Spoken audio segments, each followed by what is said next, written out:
உங்களுடைய உடல் நல்லா ஆரோக்கியமா இருக்கணும் அப்படிங்கிறதுக்காக தான் சப்ஜா விதைகள், பூசணி விதைகள், ஆளி விதைகள் இந்த மாதிரி நிறைய விதைகளை இப்போ சாப்பிட்டுட்டு இருக்கோம். ஆனா எந்தெந்த விதைகள்ல என்னென்ன நன்மை இருக்கு அப்படிங்கிறது தெரியாமலே தான் நம்ம அதை சாப்பிடணும் அப்படின்னு நினைக்கிறோம். இன்னைக்கு காணொளியில எந்தெந்த விதைகளை நீங்க சாப்பிடும்போது உங்களுடைய உடம்புக்கு அது என்னென்ன பலன்களை கொடுக்குது அப்படிங்கறத தான் பார்க்க போறோம். இன்னைக்கு நம்ம இயற்கையான 7 விதைகளை பத்தி தான் பார்க்க போறோம். இந்த 7 விதைகளையுமே நீங்க தினமும் சாப்பிடும்போது அது உங்களுடைய உடல் நலத்துல எந்த விதமான மாற்றங்களை கொண்டு வருது அப்படிங்கறத பார்க்கலாம். இந்த விதைகள் எல்லாம் பார்ப்பதற்கு சிறிய அளவுல இருந்தா கூட அதுக்குள்ள இருக்கிற சத்துக்கள் ரொம்பவே அதிகமா இருக்கு. இந்த விதைகளோட சிறப்புகளும் யாருக்கும் முழுமையா தெரியறதும் இல்லை. இந்த விதைகளால நம் உடலுக்கு எவ்வளவு நன்மைகள் அப்படிங்கிறத நீங்க தெரிஞ்சுக்கிட்டாவே நீங்க கண்டிப்பா தினமுமே இந்த விதைகளை உங்களுடைய உணவுல சேர்த்துப்பீங்க. இந்த காணொளியில இந்த 7 விதைகளையும் நீங்க சாப்பிடும்போது உங்களுடைய உடல்ல என்னென்ன மாற்றங்கள் ஏற்படுது, எப்படி உங்களுடைய உடல் நல கோளாறுகளை இந்த 7 விதைகளும் சரி செய்யுது, இந்த விதைகளை எப்படி சரியான முறையில சாப்பிடுறது, எந்தெந்த விஷயங்களை நீங்க தவிர்க்கணும், அது மட்டும் இல்லைங்க, உங்களுடைய வாழ்க்கை முழுவதுமே இந்த விதைகள் இயற்கையான முறையில உங்களுக்கு என்னென்ன பலன்களை கொடுக்குது இது எல்லாமே தான் இன்னைக்கு பார்க்க போறோம். இந்த காணொலியை நீங்க முழுமையா பார்த்தாவே உங்களுடைய எனர்ஜியை அதிகரிக்கணும்னா அதுக்கு எந்த விதைகளை சாப்பிடணும், உங்களுடைய சருமம் ஆரோக்கியமா இருக்கணும்னா அதுக்கு எந்த விதைகளை பயன்படுத்தணும், எதிர்ப்பு சக்தியை அதிகரிக்கிறதுக்கும் உங்க உடம்போட ஜீரண சக்தியை அதிகரிக்கிறதுக்கும் மொத்தத்துல உங்க உடலை ஆரோக்கியமா வச்சுக்கிறதுக்கு எந்தெந்த விதைகளை சாப்பிடணும் அப்படிங்கிறதையும் பார்க்கலாம். அது என்னென்ன விதைகள் அப்படின்னு தெரிஞ்சுக்கணும்னா சீடு அப்படின்னு கமெண்ட் பண்ணுங்க. ஒவ்வொரு விதைக்குள்ளும் ஒரு வாழ்க்கையோட ஆரம்பம் இருக்கு. ஒரு செடி வளருதுன்னா அதுக்கு தேவையான அத்தனை சத்துக்களையுமே அந்த விதைகள் தான் வச்சிருக்கு. ஒவ்வொரு விதைக்குள்ளும் வைட்டமின்கள், மினரல்கள், fibre, antioxidants, healthy fats இது அத்தனையுமே நிறைஞ்சிருக்கு. இப்போ உங்களுக்கு நல்லாவே புரிஞ்சிருக்கும் விதைகள் ஏன் முக்கியமானது அப்படிங்கிறது. சரிங்க, இப்போ முதலாவது விதை என்ன அப்படிங்கிறத பார்க்கலாம். முதலாவது விதை சியா விதைகள். நீங்க தவிர்க்கவே கூடாத ஒரு விதை அப்படின்னு பாத்தீங்கன்னா இந்த சியா விதைகள். ஏன்னா இது உங்களுடைய உடல் ஆரோக்கியத்திற்கு ரொம்ப ரொம்ப முக்கியமான ஒரு பங்கு வகிக்குது. இந்த சியா விதைகள்ல நார் சத்து அதிகமா இருக்கு, ஜீரண சக்தியை அதிகரிக்குது, உடல்ல நீர் சத்தை தக்க வச்சுக்குது, உங்களுடைய உடல் எடை அதிகரிக்காம அதை கட்டுப்பாட்டுல வச்சுக்குது, சர்க்கரை அளவுகளை கட்டுப்பாட்டுல இந்த சியா விதைகள் வைக்குது, உங்க உடம்புக்கு அதிக சக்தியை இந்த சியா விதைகள் கொடுக்குதுங்க. சரும ஆரோக்கியத்திற்குமே கூட இது ரொம்ப நல்லது. சியா விதைகள் உங்களுக்கு அசிடிட்டியை குறைக்குதுங்க, ப்ளோட்டிங்கையும் குறைக்குது. சரி, இப்போ இந்த சியா விதைகளை யார் யாரெல்லாம் சாப்பிடலாம்? உங்களுக்கு வயிறு ரொம்பவே உப்புசமா இருக்கு, நீங்க எப்போ உணவு சாப்பிட்ட பின்னாடியும் உங்க வயிறு ரொம்பவே டைட்டா இருக்கு அப்படின்னா நீங்க சாப்பிடலாம். உங்களுக்கு மலச்சிக்கல் பிரச்சனை இருந்தாலும் இந்த சியா விதைகளை சாப்பிடலாம். நீங்க ஏதாவது ஒரு வேலை செய்யும் போது சீக்கிரமாகவே உங்க உடம்பு சோர்வடையுது அப்படின்னா நீங்க இந்த சியா விதைகளை சாப்பிடலாம். உங்களுக்கு அசிடிட்டி பிரச்சனை இருந்தாலோ, அடிக்கடி ஏப்பம் வந்துகிட்டு இருந்தாலோ, அது மட்டும் இல்லைங்க, பசி ரொம்ப அதிகமா எடுக்கிறதுனால தேவையில்லாத நேரத்துல தேவையில்லாத உணவுகளை நீங்க சாப்பிட்டுட்டே இருக்கக்கூடியவங்களா இருந்தாலும் நீங்க இந்த சியா விதைகளை சாப்பிடலாம். 1 டம்ளர் தண்ணீருக்கு 1 டேபிள் ஸ்பூன் அளவு இந்த சியா விதைகளை எடுத்துக்கோங்க. இதை நீங்க ஒரு 1 மணி நேரமாவது கண்டிப்பா ஊற வச்சு சாப்பிடணும். அப்படி இல்லைன்னா இரவு நேரத்திலேயே ஊற வச்சுட்டு அதை காலையில சாப்பிட்டா ரொம்ப நல்லது. இந்த சியா விதைகளை நீங்க தண்ணீர் சேர்க்காம அப்படியே கண்டிப்பாக சாப்பிடக்கூடாதுங்க. அப்படி நீங்க சாப்பிடும் போது இது பல உபாதைகளை உண்டாக்கும். அடுத்த விதை என்ன அப்படின்னு தெரிஞ்சுக்கிறதுக்கு முன்னாடி சப்ஸ்கிரைப் பண்ணாம யாராவது பார்த்துட்டு இருந்தீங்கன்னா சப்ஸ்கிரைப் பண்ணிட்டு பாருங்க. அப்பதாங்க நான் போடுற வீடியோஸ் எல்லாமே உங்களுக்கு உடனுக்குடனே வரும். கூடவே அந்த பெல் ஐகானையும் கிளிக் பண்ணிக்கோங்க. அடுத்த விதை ஆளி விதை என்று சொல்லக்கூடிய ஃபிளாக்ஸ் சீட்ஸ். இந்த ஃபிளாக்ஸ் சீட்ஸை நீங்க பயன்படுத்தும் போது இதை அப்படியே சாப்பிடக்கூடாதுங்க. கண்டிப்பா இதை நீங்க பொடிச்சு வச்சு ஒரு பவுடரா தான் உபயோகப்படுத்தணும். இந்த ஃபிளாக்ஸ் சீட்ஸ்ல ஒமேகா 3 ஃபேட்டி ஆசிட்ஸ் அதிகமா இருக்கிறதுனால உங்களுடைய இதயத்தை இது பாதுகாக்குது. அது மட்டும் இல்லைங்க, உடம்புல கெட்ட கொழுப்பு குறைக்குது, உங்க சருமத்தை மென்மையாக வைத்துக் கொள்கிறது, ஹார்மோன் குறைபாடுகளை இது சரி செய்யுது. அது மட்டும் இல்லைங்க, உடல் எடை உங்களுக்கு அதிகமா இருக்கு அப்படின்னா அந்த எடையை குறைப்பதற்கும் இந்த ஃபிளாக்ஸ் சீட்ஸ் உபயோகமா இருக்கு.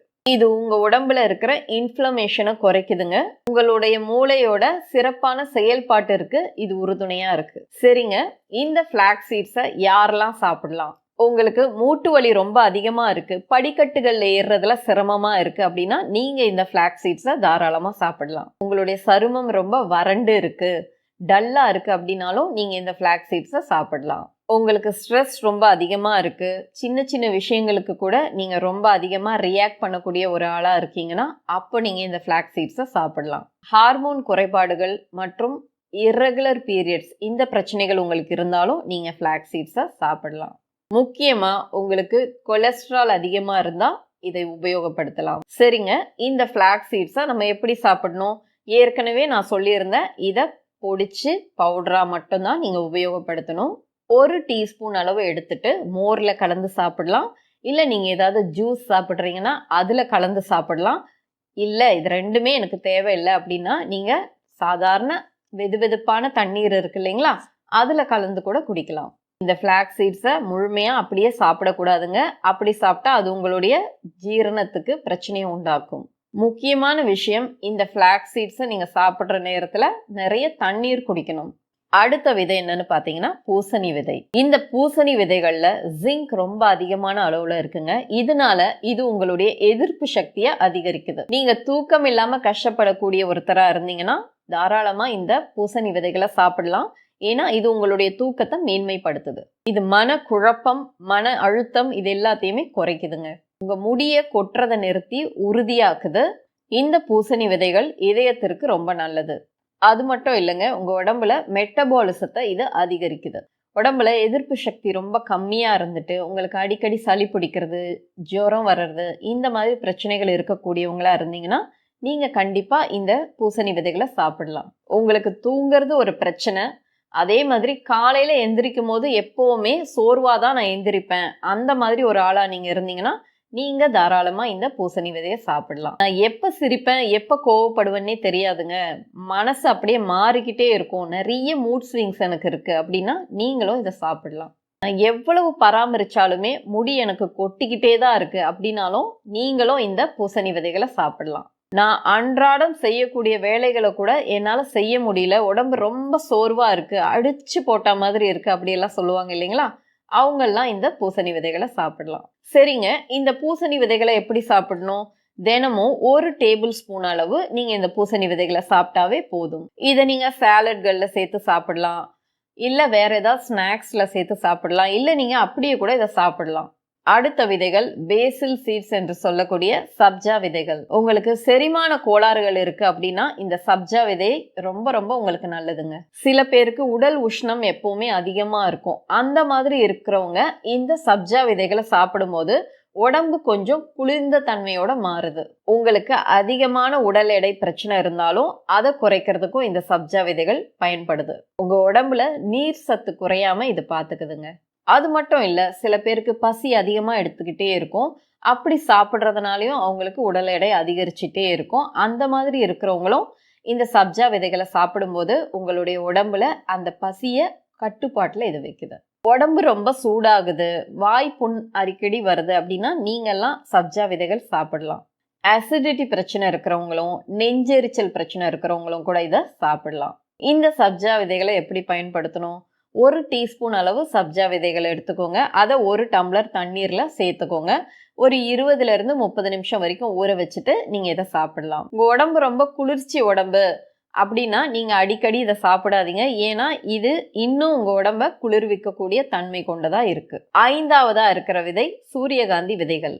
உங்களுடைய சருமம் நல்லா பளபளன்னு இருக்கணும் அப்படின்னா நீங்க இந்த சூரியகாந்தி விதைகளை சாப்பிடலாம். ஏன்னா இதுல வைட்டமின் இ அதிகமா இருக்கு.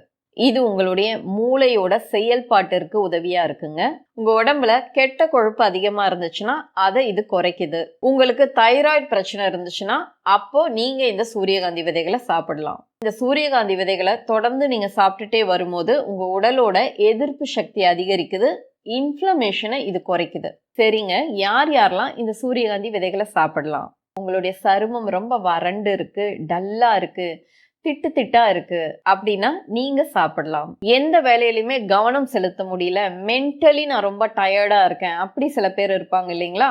அந்த மாதிரி இருக்கிறவங்க எல்லாமே இந்த சூரியகாந்தி விதைகளை சாப்பிடலாம். உங்க உடம்புக்கு ரொம்ப எதிர்ப்பு சக்தி குறைவா இருக்கு, எப்பவுமே எனக்கு டயர்டா தாங்க இருக்கும், எந்த வேலையுமே என்னால செய்ய முடியாது, ஏதாவது செய்யணும்னு நினைச்சாவே எனக்கு அது பிடிக்காது, ரொம்ப கஷ்டமா இருக்கும் அப்படின்னா நீங்க இந்த சூரியகாந்தி விதைகளை சாப்பிடலாம். இந்த சூரியகாந்தி விதைகளை நீங்க ஒரு 3 ஸ்பூன் அளவு அந்த மாதிரி சாப்பிடலாம். 6வது இருக்கக்கூடிய விதை எள்ளு. எள்ளு நீங்க சாப்பிட்டுட்டே வரும்போது இது உங்களுடைய எலும்புகளை உறுதியாக்குது. அது மட்டும் இல்லைங்க, மூட்டு வலி பிரச்சனை அதிகமா இருக்கிறவங்க இருப்பாங்க இல்லைங்களா? சில பேருக்கு ஒரு எட்டு கூட நடக்க முடியாது, அந்த அளவுக்கு வலி அதிகமா இருக்கும். அப்படி இருக்கிறவங்க எல்லாமே இந்த எள்ளு சாப்பிடலாம். சாப்பிடுற உணவு எதுவுமே செரிமானம் ஆகல, என்ன சாப்பிட்டாலும் வயிறு கல்லு மாதிரி இருக்கு, அந்த மாதிரி உங்களுக்கு இருந்துச்சுன்னா நீங்கெல்லாம் எள்ளு சாப்பிடலாம். பெண்களுக்கு வரக்கூடிய உடல் உபாதைகள்லாம் இருக்கு இல்லைங்களா? அது எல்லாத்துக்குமே எள்ளு ரொம்பவே நல்லது. சில பேருக்கு பாத்தீங்கன்னா ஏதாவது பொருட்களை தூக்கி வைக்கிறது இல்ல எடுத்துட்டு வர்றது அந்த மாதிரி பண்ணும்போது ரொம்பவே வலிக்கும் ஜாயின்ஸ் எல்லாமே. அப்படி பிரச்சனை இருக்கிறவங்களும் இந்த எள்ளு சாப்பிடலாம். எள்ளை வறுத்து ஒரு பாட்டில்ல போட்டு வச்சுக்கோங்க. அதுல இருந்து 1 டீஸ்பூன் அளவு மட்டும் தினமும் நீங்க சாப்பிட்டுட்டு இருந்தாவே போதும். எள்ளு சட்னி செஞ்சு சாப்பிடலாம், அப்படி இல்லைன்னா எள்ளு பர்ஃபி இருக்கு இல்லைங்களா? அந்த மாதிரி கூட நீங்க செஞ்சு சாப்பிடலாம். ஆனா வெயில் காலத்துல அதிக அளவுல இந்த எள்ளு பயன்படுத்துறத நீங்க குறைச்சிக்கோங்க, ஏன்னா இது உடம்ப சூடாக்கும். 7வது விதை என்னன்னு பாத்தீங்கன்னா மாதுளை விதைகள். எல்லா சீசன்லயுமே நமக்கு மாதுளை பழங்கள் கிடைக்குது, அதனால நீங்க எப்போதுமே இதை சாப்பிடலாம். இந்த மாதுளை பழங்கள்ல ஆன்டி ஆக்சிடென்ட்ஸ் அதிகமா இருக்கு. ஹீமோகுளோபின் அளவு ரொம்ப குறைவா இருக்கு அப்படின்னா அவங்கெல்லாம் இந்த மாதுளை முத்துக்களை சாப்பிட்டுட்டே வரலாம். தொடர்ந்து நீங்க மாதுளை பழத்தை சாப்பிட்டுட்டு வந்தாவே உங்களுடைய முகத்துல ஒரு நல்ல ஒரு மினுமினுப்பு உங்களுக்கு நல்லாவே கண் கூட தெரிய ஆரம்பிக்கும். மாதுளை பழத்தை நீங்க தொடர்ந்து சாப்பிட்டுட்டே வரும்போது அது உங்களுடைய எதிர்ப்பு சக்தியை அதிகரிக்குது.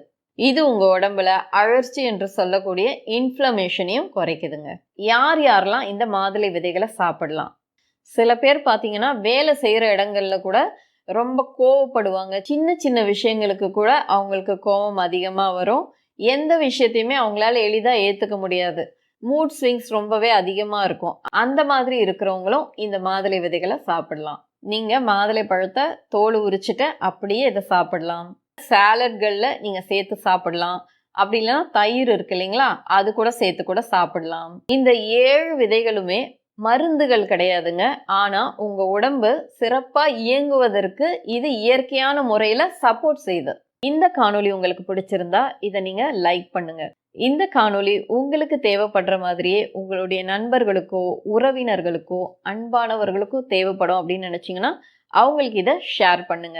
இது போன்று உங்களுடைய ஆரோக்கியத்தை மேம்படுத்தக்கூடிய தகவல்கள் உங்களுக்கு தொடர்ந்து கிடைச்சிட்டே இருக்கணும் அப்படின்னு நினைச்சீங்கன்னா நம்ம சேனலை சப்ஸ்கிரைப் பண்ணுங்க. நீங்க எப்போதுமே ஆரோக்கியத்தோடும் தன்னம்பிக்கையோடும் வழிகள் எதுவுமே எல்லாமே இருக்கணும்.